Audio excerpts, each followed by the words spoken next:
Қайырлы күн, құрметті Қазгем ТВ каналының көрермендері. Бүгін біз сізді ерекше нәрсе туралы айту үшін жергілікті мектепке шақырдық.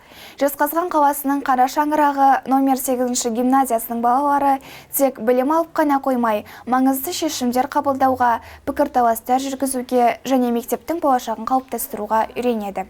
Иә, біз мектеп парламенті туралы айтып отырмыз. Мектеп өміріне шолу жасап, оқушылардың өз мектебіне қалай әсер ететінін білейік.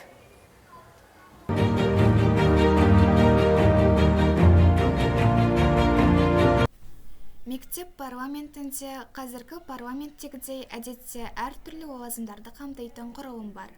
Мектеп парламентінің президенті, оның басшысы және үйлестірушісі болып табылады. Содан кейін вице-президенттер, хатшылар және әртүрлі комитеттердің мүшелері келеді.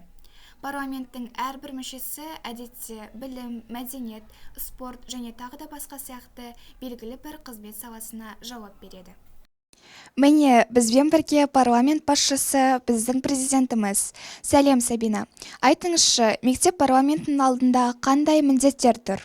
Сәлем. Біз үшін әр оқушының дауысын қамтамасыз ету маңызды. Біз оқу процесін жақсарту үшін жұмыс істейміз, іс-шаралар ұйымдастырамыз, мектеп ережелерін талқылаймыз және де әртүрлі мәселелер шешеміз. Осылайша біздің мектеп барлық жағынан жан-жақты дамиды. Мектеп парламенттері әртүрлі формада болуы мүмкін, және олар әдетте оқушылар мен тәрбиешілердің олардың жұмысына қаншалықты белсенді қатысатындығына байланысты. Дегенмен, пішініне қарамастан, олар демократия принциптерін енгізудің және оқушылар арасында азаматтық дағдыларды дамытудың тамаша тәсілі болып табылады. Бізде бұл процесте балаларға көмектесетін директордың тәрбиесі жөніндегі орынбасары Сандуғаш Мұхамбетқалиевна. Айтыңызшы, мұғалімдер мектеп парламентінде қандай рөл атқарады? Біз мектеп парламентінің жұмысын бақыламаймыз, бірақ қолдаймыз. Біз балаларға өз идеяларын құрылымдауға көмектесеміз, оларды бірін-бірін тыңдауға және ортақ шешімге келуге үйретеміз. Бұл болашақ көшбасшылар үшін өте маңызды тәжірибе деп ойлаймын. Сонымен, құрметті көрермендер, мектеп парламенті бұл демократияның символы ғана емес, сонымен қатар балалар болашақта пайдалы болатын маңызды дағдыларды үйренетін орын.